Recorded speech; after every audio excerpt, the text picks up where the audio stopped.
Bonjour à tous chers amis du Petit Ballon, nous voici comme d'habitude avec notre cher et grand sommelier Jean-Michel Deluc. Bonjour à tout le monde, bonjour Martin. Jean-Michel, qu'allons-nous déguster aujourd'hui? Aujourd'hui c'est Viva Espagne. Ah, c'est ça. Donc nous sommes en Espagne et puis une des plus belles appellations espagnoles, Rioja.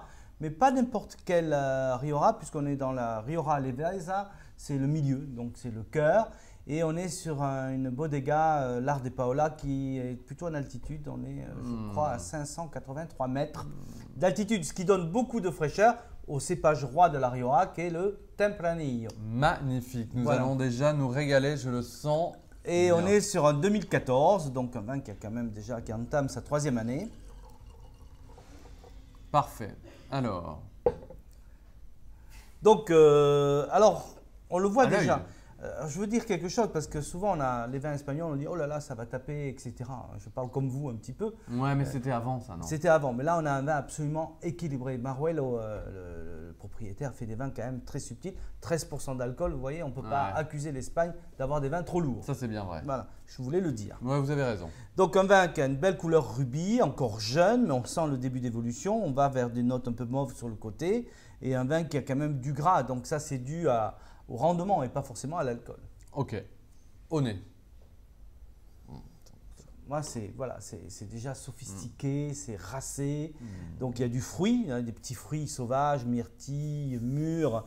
On a également un petit peu de cerise, des fruits à noyaux, un peu prunes également, des notes d'épices, des notes de chocolat. On a de la réglisse, de fleurs. Ouais, le chocolat, si, chocolat amer. Alors, j'aurais pas dû dire chocolat, j'aurais dû dire cacao. Il y a une petite différence. Voilà. Ah ouais.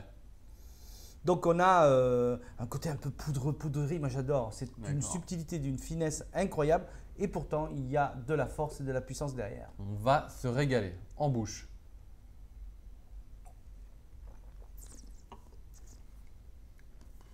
Tout est dit. Oh là là. Ça coule, C'est c'est bon, suave.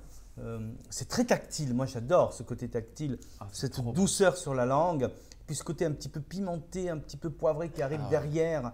Et sur la longueur, une fraîcheur mentholée, réglissée derrière.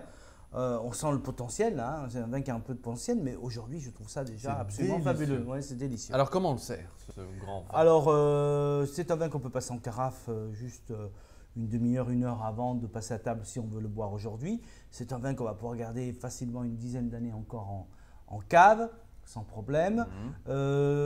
Moi, j'aime bien sur des viandes un peu grasses, un peu agneau de lait, gigot, ce genre de cuisine, ou même cuisine simple comme des navarins, enfin, c'est vrai que tu n'as plus l'habitude de ça, oui, non, c'est pas très simple, mais des cuisines avec un peu de tomate dedans, de la viande blanche, viande rouge, des beaux fromages un petit peu relevés, charcuterie.